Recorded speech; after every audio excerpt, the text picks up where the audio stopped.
জয় যিশু। জোর হলো না কিন্তু।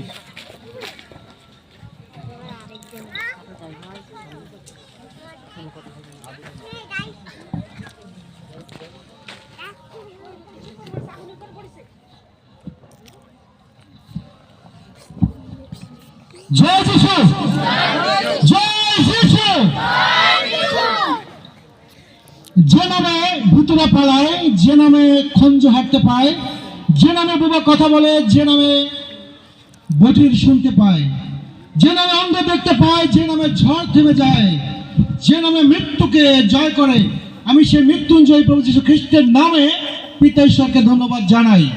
আজকে এই বেদিতে দাঁড়িয়ে তিনি আমাকে কথা বলার অপূর্ব সুন্দর সুযোগ দিয়েছেন।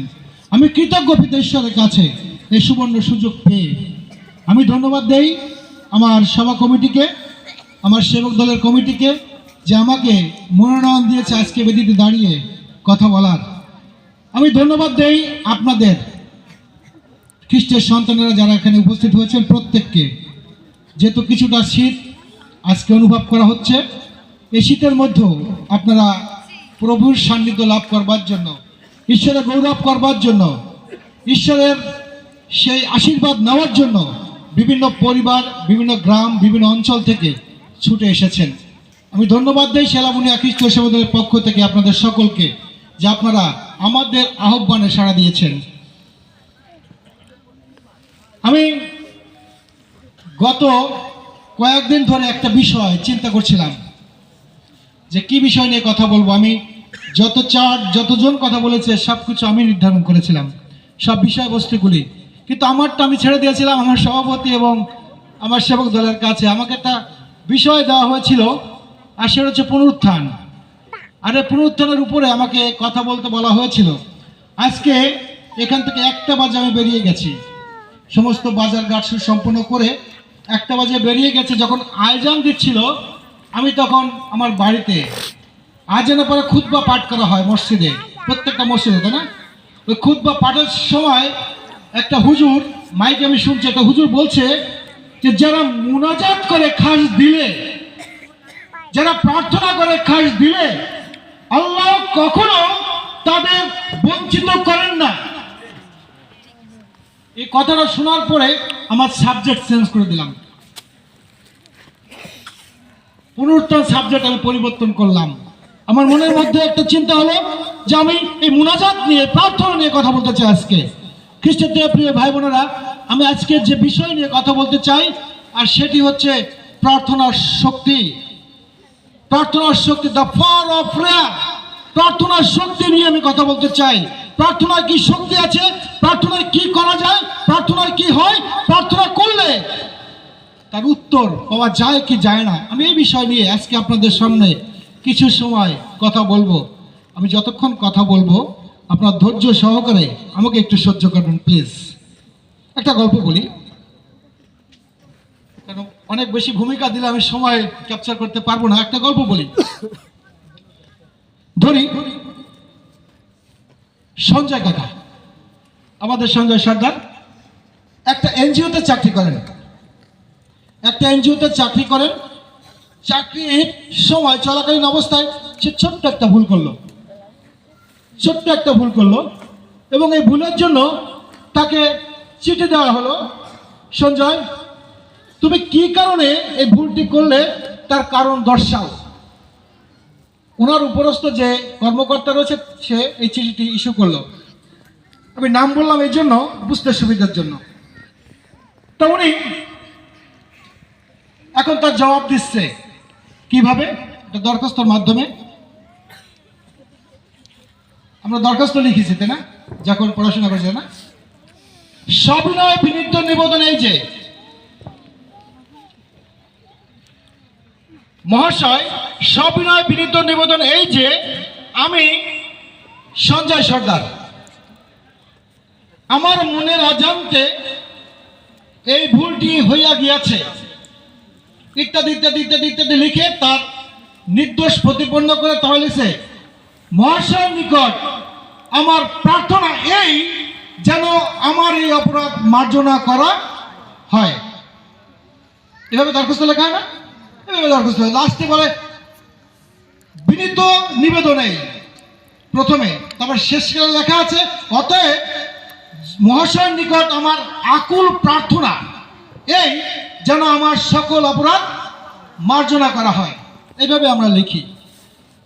আমরা এই জগতের মানুষের কাছে, এই জগতের নেতাদের কাছে, এই জগতের পরিচালকদের কাছে, এই জগতের মালিকদের কাছে আমরা চিঠি লিখি সবিনয় বিনীত নিবেদন এই যে আমার অপরাধ যেন মার্জনা করা হয়। প্রার্থনা করি এবং দাবি করি, আশা করি আপনি আমার সকল ভুল ক্ষমা করবেন। কিন্তু খ্রিস্টতে প্রিয় ভাই এবং বোনেরা, আমরা যখন প্রার্থনা করি, আমরা যখন প্রার্থনায় যেন পাতি, আমরা কি ওই বিনয়, ওই যে মন, ওই যে ভাব, ওই যে কথাগুলি উচ্চারণ করি কি? একটু কষ্ট হয়, ওই বিনয় আসে না। কারণ যখন আমি চাকরি করে আমার চাকরি চলে গেলে আমার সংসার বন্ধ হয়ে যাবে, আমার বাজার ঘাট, আমার সমস্ত পোশাক আশাক, আমার সমস্ত চাল চলন বন্ধ হয়ে যাবে, টাকা বন্ধ হয়ে গেলে সব কিছু বন্ধ হয়ে যাবে। কিন্তু যিনি সব কিছুর মালিক, আমরা তার কাছে নিবেদন করতে একটু অন্যভাবে করি। অর্থাৎ এত বিনয়ী আমাদের মধ্যে নাই, আসে না। এত বিনয়ী ভাব আমাদের মধ্যে আসে না। আরে বিনয়ী ভাব আমাদের প্রার্থনা নেই বলে আমরা প্রার্থনার উত্তর পাই না। এই বিনয়ী আমাদের মধ্যে নেই বলে আমরা প্রার্থনার উত্তর পাই না। প্রার্থনার পাশাপাশি কিছু শব্দ রয়েছে, প্রার্থনার মানে প্রার্থনার মিনিংস যে শব্দগুলো আছে তাতে নিবেদন, যাচনা, বিনতি বা চাওয়া। এই প্রার্থনার পাশাপাশি যে শব্দগুলি সুন্দর, এই পৃথিবীতে আমরা আনন্দ, ফুর্তি, হই উল্লাস, বিভিন্ন কর্মের মধ্যে আমরা ডুবে আছি। আমরা আনন্দ ফুর্তি করতে করতে করতে করতে এতই ক্লান্ত হয়ে পড়েছি যে আমরা কখন আমাদের মনের অজান্তে আমরা ঘুমিয়ে পড়েছি আমরা বুঝতেই পারিনি। আমরা বুঝতেই পারিনি যে আমরা ঘুমিয়ে পড়েছি। একটা গান আছে না, পথ চলে ক্লান্ত অতি পরিশ্রান্ত, বোঝা নেবার কেহ নাই আমার। আমরা পথ চলতে চলতে ক্লান্ত হয়ে গেছি। আমরা এই জগতের কাজে ব্যস্ত হতে হতে ঘুমিয়ে পড়েছি। কিন্তু যিশু বলছে তোমরা জেগে থাকো, প্রার্থনা করো যেন পরীক্ষায় না পড়ো। তোমরা জেগে থাকো, প্রার্থনা করো যেন পরীক্ষায় না পড়ো। আমরা প্রথম দিন আমরা দানিয়েলের কাহিনী শুনছিলাম। সাগর গাঙ্গুলি উনি দাউদের বিষয়ে বলছিলেন, এই দানিয়েলের বিষয়ে বলছিলেন। দানিয়েল, আমরা সকলে দানিয়েল গল্প ছোটবেলা থেকে শুনে আসছি। আমি একটু বলতে চাই, তা নাহলে আপনি বুঝাতে পারবো না। রাজা বেলশচ্ছর নিহত হবার পর রাজা দারিয়াবাস ৬২ বছর বয়সে তিনি ওই রাজ্যের ক্ষমতা প্রাপ্ত হন, অর্থাৎ রাজা হন। আর তিনি রাজা হবার পর ১২০ জন ক্ষিতিপাল অর্থাৎ অধিপতি তিনি নিয়োগ দিলেন।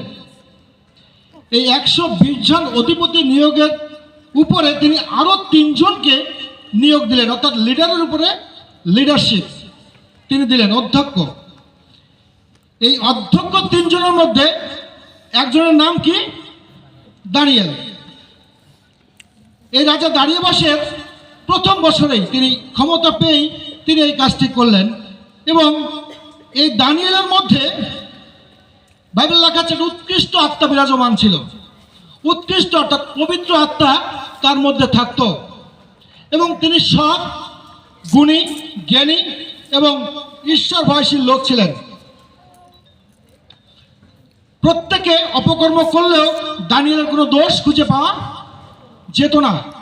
আর এই জন্য রাজা দারিয়াবাস তিনি চিন্তা করলেন যে আমি সমস্ত রাজ্যের উপরে সমস্ত সেই কি বলা যায় অধ্যক্ষের উপরে আমি দানিয়েলকে নিযুক্ত করব।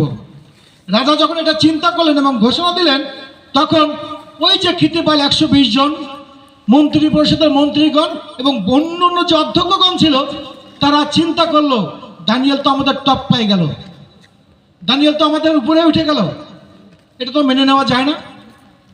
তখন তারা চিন্তা করলো যে দানিয়েলের দোষ ধরতে হবে এবং রাজার কানে ফুসলানি দিতে হবে, যেন রাজা ওই দানিয়েলকে ওই পদে আর পদোন্নতি না করেন। এখন দানিয়েল, আমরা জানি দানিয়েল কতবার প্রার্থনা করতো? 3 বার। এটা আমরা জানি, ছোটবেলা থেকে শিখে আসছি। তো দানিয়েল প্রার্থনা করতেন 3 বার। এখন এই অধিপতিগণ, মন্ত্রী পরিষদ এবং সেই খিতিপালেরা তারা রাজার কাছে গেলেন। রাজার কাছে গিয়ে বলছে যে রাজন, আপনাকে একটা কথা বলি, আমরা চাইছি এই রাজ্যে 30 দিন ধরে শুধু আপনারই নাম জপ করা হবে, শুধু আপনারই নিকট প্রার্থনা করা হবে, শুধু আপনারই নামে প্রার্থনা করা হবে। যদি অন্য কোনো মানুষ, অন্য কোনো দেবতা বা অন্য কোনো ঈশ্বরের কাছে কেউ প্রার্থনা করে, তবে তাকে সিংহের খাদে ফেলে দেওয়া হবে। রাজা চিন্তা করলেন, এখন যদি কেউ কয় দিলীপ খান আমরা তোমার নামে জয়ধ্বনি করব, আমি কি মানা করব? কেউ কি মানা করবে? কি কেউ মানা করবে না। রাজা আনন্দিত হলেন। রাজা ভাবলেন ভালোই তো চিন্তা নিয়েছে আমার মন্ত্রী পরিষদ, আমার খিতিপালগণ, আমার অধ্যক্ষগণ। আর রাজা বললেন ঠিক আছে, ওকে। তো বলছে তাহলে একটা দরখাস্ত আছে, দরখাস্ত তুমি সই করো। একটা দরখাস্ত আছে, দরখাস্ত তুমি সই করো। আর রাজা সেই প্রতিষেধ বিধিতে তিনি সই করলেন। নিয়ম আছে, রাজা চলে যাবে তো রাজার কথা নড়বে না। একটা প্রবাদ আছে না, রাজা থাকবে না কিন্তু রাজার কথা লড়বে না। আর এই লোকেরা চিন্তা করলো, যুক্তি করেছিল প্রতিশোধ বিধি সাইন দেওয়ার আগে ওরে একটা জায়গায় ধরা যাবে, সেটা হচ্ছে কি, ও সেই ঈশ্বরের সেবা করে এবং প্রার্থনা করে। আমরা জানি ও ব্যবস্থা মতো ঈশ্বরের সেবা করে, আর এই জন্য ও প্রার্থনা ত্যাগ করবে না, ওই প্রার্থনা করে, এইটাই ওর বড় অপরাধ। এই কারণে ওকে আমরা সিংহের খাতে ফেলতে পারবো। আর সেই জন্য রাজা সেই বিধি নিষেধের উপরে তিনি সিগনেচার করলেন। যখন দানিয়েল শুনতে পেল যে রাজা স্বাক্ষর করেছে, রাজার স্বাক্ষর, রাজার সই হয়ে গেছে, দানিয়েল চিন্তিত। তিনি কি করলেন? ঘরের মধ্যে প্রবেশ করলেন, ঝাড়ু পাতলেন এবং সে জেরুজালেমের মন্দির থেকে তার জানলা ছিল, সে জানলা খুলে, বাতায়ন খুলে তিনি ঈশ্বরের কাছে প্রার্থনা করছেন, ঈশ্বর, ঈশ্বর, আমার ঈশ্বর, তুমি রক্ষা করো আমাকে। আর এই প্রার্থনা যখন করছিল, তখন ওই খিতিপালেরা, ওই মন্ত্রীরা, ওরা কিন্তু ওত পেতেছিল এবং সঙ্গে সঙ্গে, এখন তো ক্যামেরা আছে মোবাইলে, তাই না, ছবি তুলে নিয়ে দেখানো যায়, তখন তারা সাক্ষী সহ রাজার কাছে উপস্থিত হলো এবং তার উপর দোষারোপ করলো, আর রাজা সকাল থেকে সন্ধ্যা পর্যন্ত দানিয়েলকে বাঁচাবার জন্য চেষ্টা করছিল, কারণ রাজা দানিয়েলকে ভালোবাসতেন, রাজা দানিয়েলকে পছন্দ করতেন। এই কারণে রাজা খুব উদ্বিগ্ন হয়ে উঠলেন। এই ভালোবাসা, এই পছন্দের একটা গল্প আমি বলতে চাই, পরে আমি আবার জায়গায় ফিরে আসব। এক যুবক বললাম 12-14 বছরের একটা ছেলে রাস্তার পাশে বসে কাঁদছে। এক ধনী ব্যক্তি, সে বিবাহ করেনি, তার সন্তানও নেই। অর্থাৎ যে বিয়ে করেন তার সন্তান হয় নাকি? হয় না। অর্থাৎ বেচারার একটা ধনী ব্যক্তি, সে রাস্তা দিয়ে যাচ্ছিল, দেখে কি একটা বাচ্চা কান্নাকাটি করছে। ও বললো, বাবা তোমার কি হয়েছে? বলছে, আমার মাকে কিছুক্ষণ আগে আমি কবর দিয়ে এলাম। আমার গর্ভে থাকা অবস্থায় বাবা মারা গেছে, আমার দেখার আর কেউ নেই। মা ছিল আমার শেষ সম্বল, তাও আজকে কিছুক্ষণ আগে কবর দিয়ে এলাম। ওই লোকটার করুণা হলো, দয়া হলো, বললো তুমি আমার সঙ্গে চলো। আর তাকে বাড়িতে নিয়ে গেল।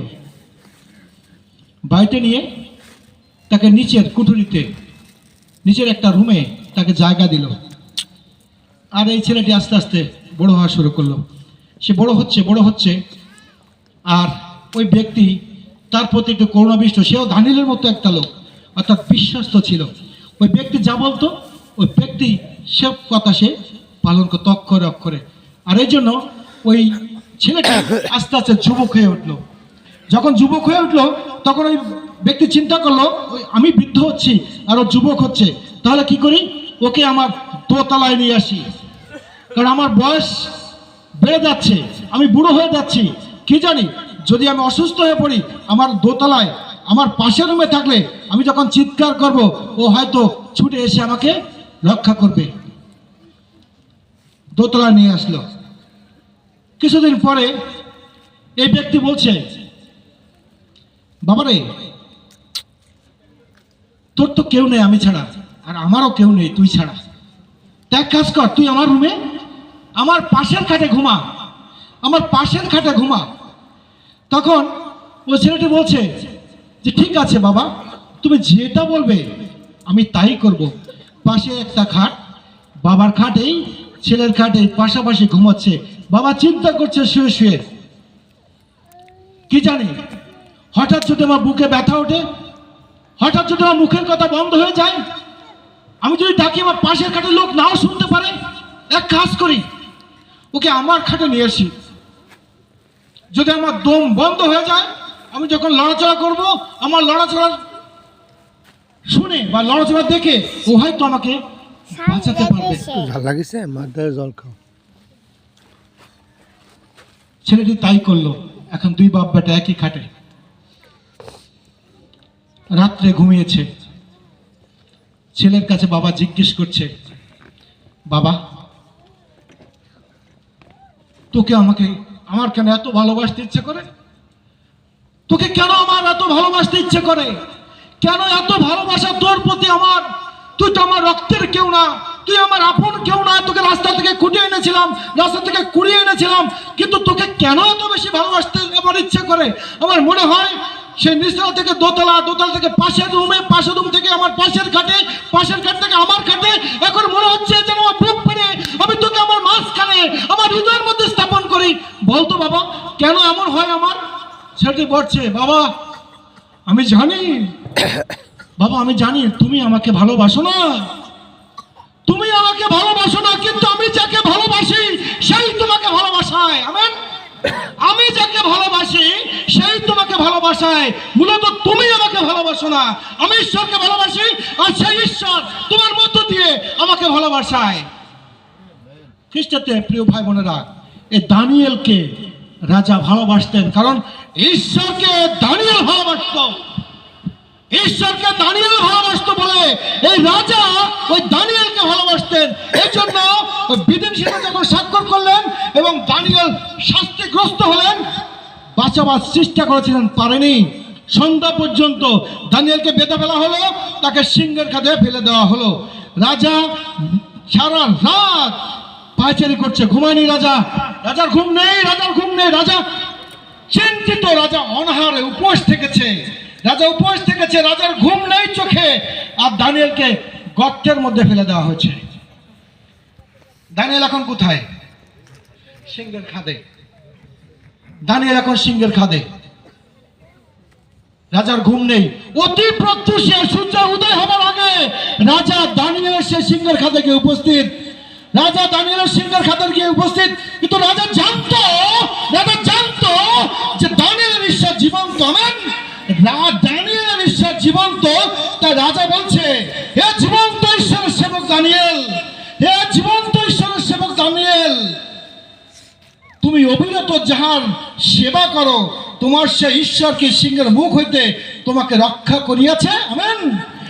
রাজা বলছে, যে রাজা পৌত্তলিক রাজা, যে রাজা প্রতিমা পূজা করে, যে রাজা ঈশ্বরকে জানে না, যে রাজা ঈশ্বরকে বিশ্বাস করে না, সেই রাজা আজকে বলছে, হে জীবন্ত ঈশ্বরের সেবক দানিয়েল, তোমার ঈশ্বর, যে ঈশ্বরের সেবা তুমি করো, যে ঈশ্বরের কাছে প্রার্থনা করো, সেই ঈশ্বর কি ওই সিংহের মুখ থেকে তোমাকে উদ্ধার করেছে?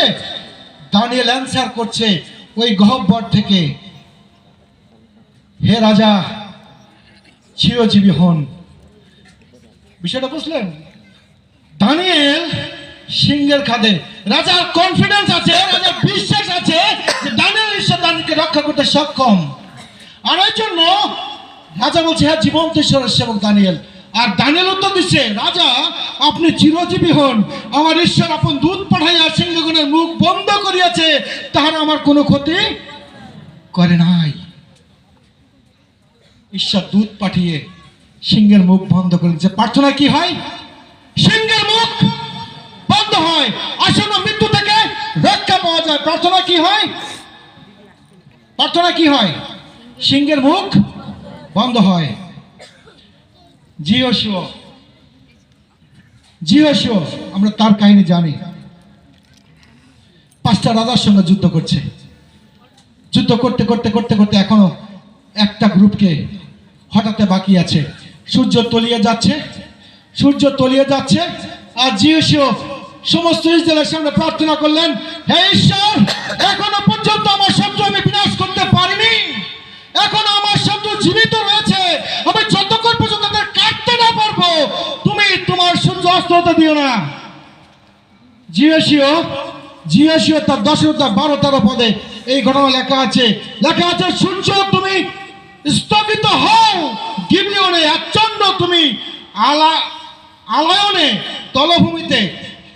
জিহোশু প্রার্থনা করছে, সূর্য তুমি দাঁড়িয়ে যাও, আর চন্দ্র উঠছে, সূর্য তলাবে চাঁদ উঠবে। আছে না এরকম ঘটনা? আছে। ঠিক ওই মোমেন্টে জিহোশু প্রার্থনা করছে, সমস্ত সৌরজগৎ, সমস্ত বিশ্ব ব্রহ্মাণ্ডের চন্দ্র তারা, সে সূর্য স্থগিত হয়ে গিয়েছে, দাঁড়িয়ে গিয়েছে, আর ঘুরে না, পৃথিবী আর ঘুরে না, দাঁড়িয়ে গেছে। সূর্যের জায়গায় চন্দ্র। প্রার্থনায় কি হয়?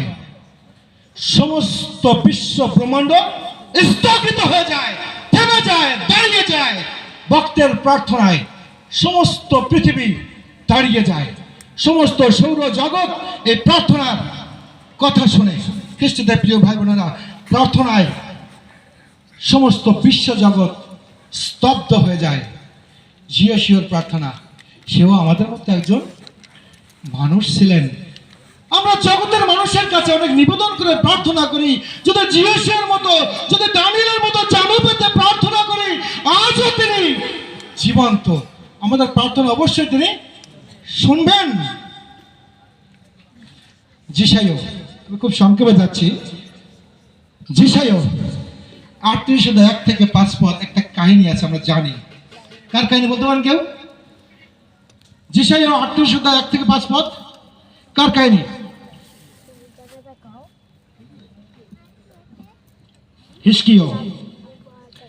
হিজকিয় রাজার কাছে সমন এলো।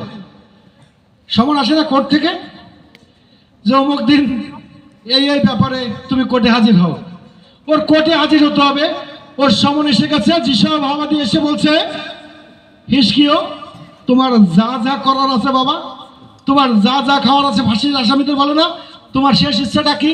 তা হিজকিয়কে এসে বলছে, তোমার যা যা করণীয় আছে, তোমার যা যা করার আছে, যা যা দেখা করার আছে, তুমি দেখে নাও, কারণ তোমাকে এই জগৎ ছেড়ে যেতে হবে, তোমাকে জগৎ ছেড়ে যেতে হবে। আর হিজকিয় শোনা মাত্র তিনি, লেখা আছে বাবিলে, ভিত্তির দিকে মাথা নত করলেন, অর্থাৎ মাটিতে তিনি মস্তক নত করলেন এবং জানু পেতে ঈশ্বরের কাছে বললেন, ঈশ্বর তুমি স্মরণ করে দেখো। ভাবা যায় আমাদের মতো এই মত্ত মানুষ, আমাদের মতো নিঃস্ব মানুষ, আমাদের মতো ধুলির মানুষ সেই ঈশ্বরকে চ্যালেঞ্জ করছে, ঈশ্বর তুমি স্মরণ করে দেখো, তোমার দৃষ্টিতে যাহা ন্যায্য তা আমি করেছি কিনা। চিন্তা করা যায়? হিজকিয় রাজার মতো একটা মানুষ সে ঈশ্বরকে বলছে, ঈশ্বর তুমি ভেবে দেখো, তোমার দৃষ্টিতে যা গ্রহণযোগ্য, তোমার দৃষ্টিতে যা ন্যায্য, তোমার আইনের বহির্ভূত কোনো কাজ আমি করেছি কিনা। চোখের জলে হিজকিয় প্রার্থনা করছে। সংবাদ দিয়ে যখন যিশাইয়া চলে যাচ্ছে, প্রতিমধ্যে ঈশ্বর যিশাইয়ের কাছে বাক্য দিলেন, যিশাইয়া তুমি ফিরে যাও, তুমি ফিরে যাও। হিজকিয়কে বলো, তার চোখের জলে আমার চরণ ভিজে গেছে, তার চোখের জল আমার সিংহাসন পর্যন্ত উপনীত হয়েছে, আমি তার আয়ু আরো কত বছর? 15 বছর বৃদ্ধি করে দিলাম। প্রার্থনায় কি হয়? আসন্ন মৃত্যু থেকে রক্ষা পাওয়া যায়। প্রার্থনা কি হওয়া যায়? আসন্ন মৃত্যু থেকে রক্ষা পাওয়া যায়। হিজকিয় নিশ্চিত মৃত্যু ঈশ্বর বলে পাঠাইছে, এ খণ্ডাবার কোনো কেউ নেই, কোনো শক্তি নেই, কোনো পাওয়ার নেই, কিন্তু হিজকিয়র প্রার্থনায় হিসকিও বেঁচে গেলেন। তিনি আরো 15 বছর আয়ু প্রাপ্ত হলেন। দানিয়েল 3 বার প্রার্থনা করতেন। সাধু দাউদ কয়বার করতেন? 7 বার। সাধু দাউদ 7 বার করলেন। এখন প্রশ্ন হলো, আমরা কতবার প্রার্থনা করব? আমরা যারা বসে আছি, আমরা যারা ইয়েস রাইট অ্যান্সার, প্রথম থিসলনিকীয়দের 5:17 পদ, অবিরত প্রার্থনা করো। প্রথম থিসলনিকীয়দের 5:17 পদ এই কথা বলছে, তোমরা অবিরত প্রার্থনা করো, অলওয়েজ প্রার্থনা করো, কন্টিনিউ প্রার্থনা করো, সব সময় প্রার্থনা করো। কখন প্রার্থনা করব? অবিরত প্রার্থনা করতে হবে। যদি আমরা অবিরত প্রার্থনা করি, ওই বিপদ, ওই মৃত্যু সব আমাদের কাছ থেকে সরে যাবে, দূরে যাবে। দানিয়েল 7 বার, এত বড় রাজা, ইসরায়েলের উপর এত বড় রাজা দাউদ, এত বড় রাজা, এটা রাজার কত কাজ থাকে। আমি দিলীপ খান ছোট্ট একটা ব্যবসা প্রতিষ্ঠান চালাই, তাই অনেক সময় যখন বাড়িতে আমি প্রার্থনা করতে ভুলে যাই, আমি দিলীপ খান প্রার্থনা করতে ভুলে যাই, ক্লান্ত শরীরে ঘুমিয়ে পড়ি।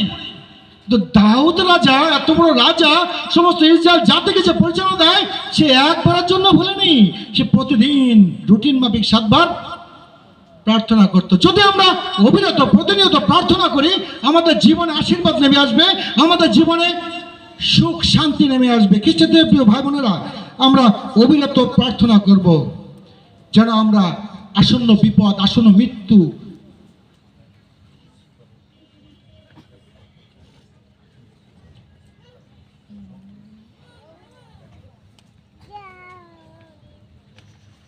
আচ্ছা ঠিক আছে, দানিয়েলটা শেষ করতে বলছে, শেষ করি। চাইছিলাম আমি অ্যাভয়েড করে যাব। দানিয়েলের ওখানে আবার যাচ্ছি কিছু সময়ের জন্য। দানিয়েলকে যখন উঠানো হলো, রাজা বলল, এই দানিয়েলের বিরুদ্ধে যারা চক্রান্ত করেছে, তাদের সন্তান, তাদের স্ত্রী যারা আছে, প্রত্যেককে আনো এবং এই সিংহের খাতে নিক্ষেপ করো। আর তারা নিচে পড়তে না পড়তে সিংহ তাদের হাড্ডি মাংস সব আলাদা করে ফেলেছিল। তারা নিচে পড়তে না পড়তে, বাইবেলে লেখা আছে, তারা নিচে পড়তে না পড়তে সিংহগণ তাদের আক্রমণ করে তাদের অস্থি মজ্জা, তাদের মাংস সবকিছু ছিন্ন বিচ্ছিন্ন করে ফেলেছিল। এবং রাজা সারা রাজ্যময় এই ঘোষণা দিলেন, যারা জীবন্ত ঈশ্বরের সেবক দানিয়েলের ঈশ্বরের বিরুদ্ধে কথা বলবে, তাদের শিরচ্ছেদ করা হবে। এটাই ছিল দানিয়েলের ওই কাহিনীর শেষ। খ্রিস্টদের প্রিয় ভাই বোনেরা, আমরা ডাক্তারের কাছে যাই। কেন যাই?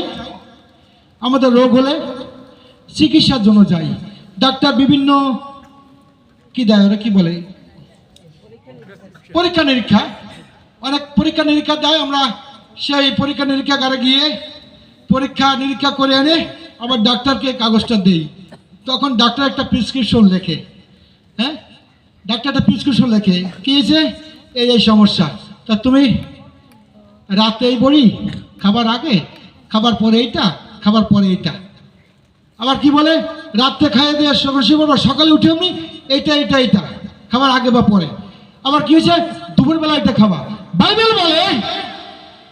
বাইবেল বলে গীত 5:17 পদ, সন্ধ্যায়, প্রাতে ও মধ্যাহ্নে আমাদের প্রার্থনা করা উচিত। সাধু বলছে, আমি সন্ধ্যায়, আমি সকালে এবং আমি দুপুরে কুকাই মানে চেঁচাই, কেননা তুমি আমার প্রার্থনা শ্রবণ করো। আর এই জন্য দাউদ তিনি বলছেন যে 55:17 পদে, আমি দুপুরে, সকালে এবং রাত্রে কুকাই, চেঁচাই, বিনতি করি, প্রার্থনা করি, কারণ তুমি আমার প্রার্থনা শোনো। ডাক্তার নিয়ম দেয় ওষুধ খাওয়ার, আমরা সুস্থ হওয়ার জন্য ওষুধ খাই। মূলত কি আমরা সুস্থ হতে পারি? সাময়িক সুস্থতা হয়তো আমরা দেখতে পাই, কিন্তু আত্মিক যে সুস্থতা, আমাদের অন্তরের যে সুস্থতা, একমাত্র প্রার্থনা ব্যতিরেকে আরোগ্য লাভ হওয়া অসাধ্য, যদি যিশু দয়া না করেন, যদি ঈশ্বর করুণা না করেন। তাই দাউদের মতো আমরা সন্ধ্যায় রুটিন করে নেই, সন্ধ্যায়, সকালে এবং দুপুরে যেন আমরা প্রার্থনা করি। খ্রিস্টতে প্রিয় ভাই বোনেরা, প্রেরিত তার 12 অধ্যায় 1 থেকে 8 পদ, ওখানে একটা ঘটনা দেওয়া আছে। রাজা হেরোদ জোহনের ভাই যাকবকে হত্যা করলেন। রাজা হেরোদ সেই জোহনের ভাই যাকবকে মেরে দিলেন, হত্যা করলেন, বধ করলেন, লেখা আছে বাইবেলে, বধ করলেন। তারপর ওই দিনেই পিতরকে ধরলেন, পিতরকে অ্যারেস্ট করলেন, অ্যারেস্ট করে কোথায়? কারাগারে নিক্ষেপ করলেন। দুটো তিনটে গেট, প্রহরীগণ রয়েছে, আর তাকে শিকল দিয়ে বাঁধা হয়েছে, শিকলে বন্দী।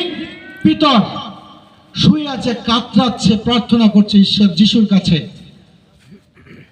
আর অচেতন অবস্থায় স্বর্গের একজন